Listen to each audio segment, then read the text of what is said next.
I'm here. I'm just a spiritual teacher who dresses like a real estate agent. It's no big deal.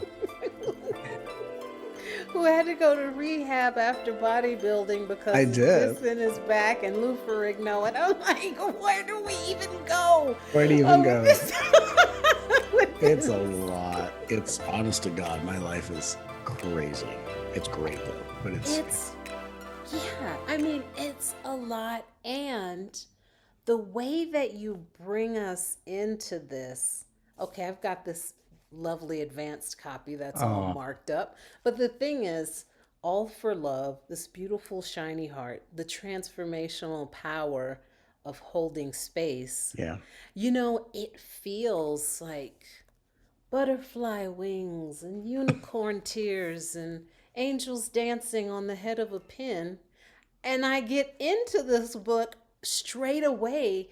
You are going into some very gritty territory, man. yeah, yeah, And you are not really shielding yourself from the protection right. of, maybe a flattering eye toward your past or anything. No, no, And that's profound thank you. because when I think about holding space, when I think about all for love and the open heart, So, I think about, the fair weather experience of it. Oh, all is well in the world. oh I yeah, can show up and offer love to those less fortunate people. mm, But you have a very different take on holding space.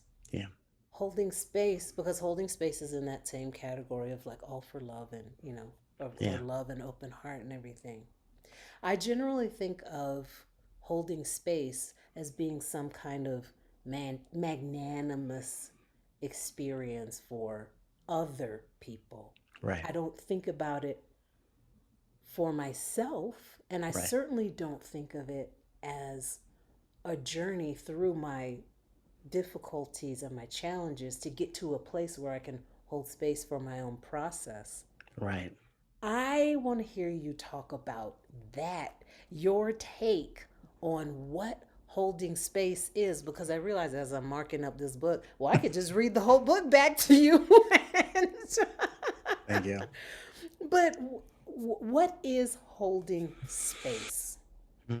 What a magnificent intro, and thank you for that wonderful question. I want to leave this planet with far more healers than when I came here, and so it became the work of holding space in this book, the concept. How can I teach people how to actually heal themselves? How to hold space for the healing of others? How do we engage in a way where we're bringing into our consciousness the healing that everyone's going through, whether they know it or not? And rather than just be a healer that people would rely on for healing, I wanted to, in a very deliberate manner, and what was the deepest pain of my life, I wanted to give the power back to people. I wanted to put the power of healing back in people's hands. And I also wanted to kind of melt this weird division where it's like someone who's a healer or a teacher on stage has, and I've never packaged anything in a certain way. But I think there's a way in which you're on stage, we can make life look very easy. Mm-hmm. And I think there's something extremely powerful when you are someone who excels at a certain level, whatever that is, and you're able to share the deepest pains of your journey, where you've come from. And for me, the ability to share the grit of my journey in a way that I feel is very therapeutic, resonant, and actually creates the landscape and the platform for these teachings, to me is just the evolution of the new paradigm. We don't live in a perfect world. Um, when we apply our spiritual teachings, it's not going to be done perfectly. It's not going to be in the perfect environment. And it's not going to be like karate class where everyone poses and holds and we get to do our cool, flashy moves. It's a lot different in the streets than it is in the dojo, I'll tell you. Oh, So, yes. you know what I mean? So you get in that Yeah. karate class and you think, you know what? I could break some wood. I got a couple Mm-hmm. belts. I can do some spin kicks. Mm-hmm. Then something happens in the street. And you're like, well, that was really fast. Well, that was a little ugly. So, Right. same thing with spiritual events. We learn what we learn, and then we get back to our lives. And I think for a lot of people, there's this feeling of if it doesn't go perfectly, I wasn't perfect enough. or all these different things that we do. And I think that what I wanted to do is I wanted to write the most resonant, the most compelling, and the most inspiring book for an evolving, imperfect world. And so I think holding space is where we meet the world where it's at. We meet ourselves where we're at. We meet others where they're at. And it's not to reflect back things to people, or it's not to say, if you're mean to me, I'm mean to you. It's where we are having the awareness of what we would call compassion or empathy or from unity consciousness, that most people are acting from their unprocessed pain. And so, how can we learn to interact with human beings, being aware of the healing journey people are on, even holding space in a way that helps people to accelerate their healing and accelerate our own healing, but learning to do it from the most empowered and authentic place possible. And so that's why I wrote this book. The way Mm-hmm. that you've set up this book is with 10 attributes Mm-hmm. that, and each attribute takes us through its own journey. Some of Yeah. these attributes include encouragement, Yeah. validation, reverence, mercy, patience, and more. Mm-hmm. And in each of those, you show us what those attributes look like in action. Mm-hmm. So, what does it look like when it's activated in us? What does it look like as a daily practice? What does this attribute look like when it goes haywire? When things mess up? What my could favorite part possibly go wrong? my favorite part of every chapter, what could possibly go wrong?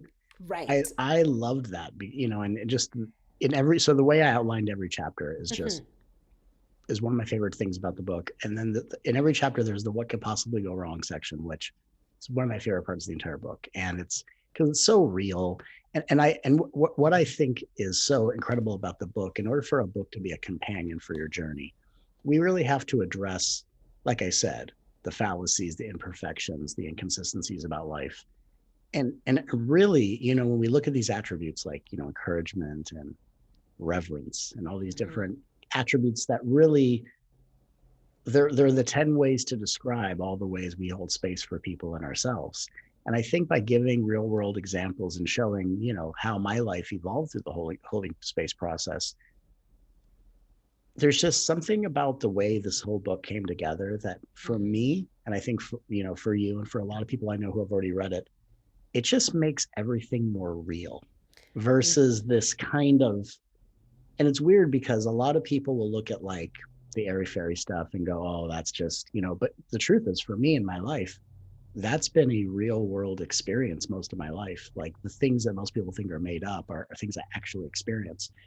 So for me to take a book in the spiritual self-help genre and to make things more real during a time when the world needs real world healing, again, for me, it was a humbling undertaking. I was um, so excited to be the space that it came through. And as I wrote the book, most of the time I wrote the book, I was bawling my eyes out. I felt like I was capturing lightning in a bottle, and I was just pressing save every 3 seconds to make sure Mm-hmm. this was being saved. Thank you for that. Thank you. By And the I way. and I just feel like in the work that I do in the world, and what I continue to do for humanity and for everyone whose life I've been able to touch, this is the next level. This is the next level. And it's the next level that the world is ready for. And it's where we need to go as individuals, as a world, as a species. And this for me was the book I've been waiting to write for a long time. And it just felt so good to get it out. You know, just to put this in some context, I want to go right to Mm, one of these attributes to sure. just look at what it what the experience is of holding space through one of these attributes. And we're Mm, going to chapter 5, which is when someone fights their pain, you get pushed away. yeah. And so this is about an attribute of worthiness. Mm, And in this experience, you share in great detail the sort of dismantling of a very close friendship. And how you talk about holding space in this in this experience of worthiness. You say the more holding space deepens throughout your healing journey, the more likely it'll be that your ego stops fighting to control a reality where change is the only likely outcome. Yeah. And you talk about a process of ego unraveling. And I'm sitting here reading this book, I'm experiencing this book, Yeah. thinking again about holding space as being, this thing. I'm just the container for somebody else's experience. But Hmm. you were taking me by virtue of your own experience That's right. through some of my own challenges and hubris. Wow. And I'd like to hear you talk about, yeah, thank you. And so, Pleasure. and so I'd like to hear you talk about the role of change and growth and the ego unraveling as it pertains to worthiness within this context of Of course. holding space. Well, I think, when a lot of us as energetically sensitive beings or evolving beings or awakening beings, a lot of us, as our presence is in a naturally inherent expanded place, and our self esteem as sensitive beings tends to be disproportionately low. So we have a natural amount of presence and a naturally low self esteem. And the reason we have a low self esteem is because the low self esteem, of course, is a low self esteem of ego. What's interesting to notice, and this isn't in the book, but it's just true, is that the ego has a low self esteem when the consciousness within the ego is so strong, the ego can't commit to its separate false identity. So a lot of This us this come is into where I this need to. world, right? Mm-hmm. So a Okay. lot of us come into this world saying, okay, welcome to the costume party. I'm Matt, you're Christy. Mm-hmm. And something about my experience, because my consciousness is already activated in a state of expansion, I can't fully commit to being Matt Kahn. And then I start going into the internalization of what's wrong with me. And so, as awakening beings, we have this thing called low self esteem because we can't quite commit to the world of ego. And then it makes us feel like we don't fit in. We're not, we're visitors on this planet. And so, when I talked about worthiness, it was the worthiness to learn how to not internalize other people's rejection or pushing you away as if you've done something wrong, or if you were at a higher vibration that would have happened, or if I was a more potent healer, I would have opened their heart. And all the ways in which we as codependent spiritual beings with low self-esteem think that our mystical powers are going to make other people into the versions we need them to be, which they won't be, because what we have is a relationship with change as we continue to wake up. Yes, many of us can't fully commit to being an ego because we're already waking up. But what we have that a lot of beings that are way deep in ego don't have yet is a relationship with change, where change is the only constant, where just when things get one way, it's probably going to go another. And there's a certain level of consciousness where change stops being the fluctuation on the stock market of your self-worth, Yeah. right? So and Yeah. what gets us there, what gets us into a positive relationship with change, it's the positive relationship with change that gives us the self-esteem that we can't find from fully getting lost in ego. So we can't find self-esteem through getting lost in ego, but we can find self-esteem in learning how to be one with the rhythms of change. And so it's through this holding space process, even though this isn't spoken, that allows energetically sensitive beings, awakening beings, to learn how to find self esteem without trying to do so by falling asleep in an ego that they're just going to wake up out of immediately. And so, as we learn to have worthiness, to see that other people's experiences are reflective of where they're at in their journey, when someone is healing, I forgot what I even called it. When someone is healing something, you get pushed away, right? What was that? Yeah. When they're fighting their pain, when someone Yes. fights their pain, you get pushed away. See, I forgot what it even wrote, but so what we learn is through self-esteem by aligning with change versus trying to go asleep in ego, is that most people's lives is an awakening process. Most people's lives are a healing journey. Like when we say to people, how are you doing? Most people are answering about their lives, but their lives are a masquerade for an awakening process.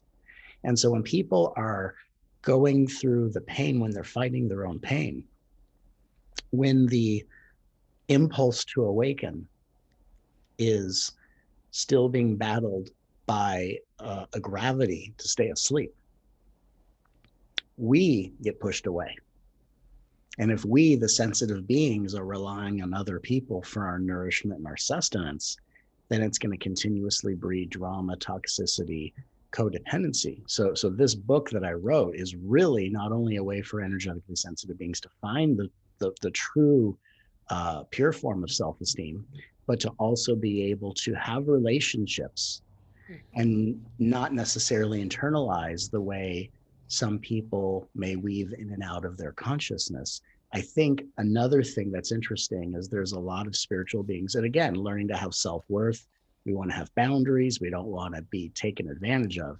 But I think there's this weird thing in the world where if we learn about spirituality and if people around us aren't playing by exactly the same rules, we go, oh, they're out of alignment. They're out of my life. Mm-hmm. Mm-hmm. And there's a bunch of spiritual people who are alone, wondering where all my friends are. And we're all asking ourselves that question. So through this process, one of the things that I really wanted to do is I wanted to normalize the process of awakening, the process of healing, having an ego, waking up out of the ego, so that we can learn to build relationships. Maybe we're not going to obviously bring people close to us when they mistreat us, but how can we actually connect and relate to people through their process, not just avoiding them while they're in process and waiting for one shining moment to connect with them? You know what I mean? Mm-hmm. It's kind of like when we were in high school, even though it was a weird example. Like, hey, look, we're all going through our stuff. We're all on the same campus. We all got classrooms to go to. We're going to have to figure this out. Mm-hmm. And so there are many reasons I wrote this book, but I really feel like one of the great, and just with the chapter you brought up, by developing more self-worth, we less internalize or internalize less on a regular basis the way other people fight their pain. And we get to actually find self-esteem through befriending change, since we, as those who are awakening, can't find self-worth through the fallacy of the ego. So it's an interesting point. And part of that process involves offering supportive statements, Yes. right? So part of the process of learning to hold space and developing the capacity to do that increasingly Yeah. on a daily basis. So I want to hear you speak on what the particular um, what the energy behind this particular supportive statement is Mm. about worthiness, Yeah. because you say, thank you for helping me understand the space you need. Mm. When people push us away, or when people act in a way that is nearly begging us to reject them, like when someone's acting in a way where we say, that's it, I can't be around you. And it's almost a self-fulfilling prophecy, because most people that act in a way that cause people to act that way secretly fear that. And so they're acting in a way to manifest it, to prove the very thing that they're defensively trying to avoid. So when we say, thank you for showing me the space you need, it's a statement that starts with gratitude. Thank you for showing me the space that you need. So it is a way to see through compassion that when someone in our life is acting inappropriately, when they're not able to act from a place of integrity, when they're not treating other people the way they want to be treated, and they're certainly not treating us with the respect and dignity that we require as beings of light, that's showing us that other people are a distraction for the intensity of healing they're going through.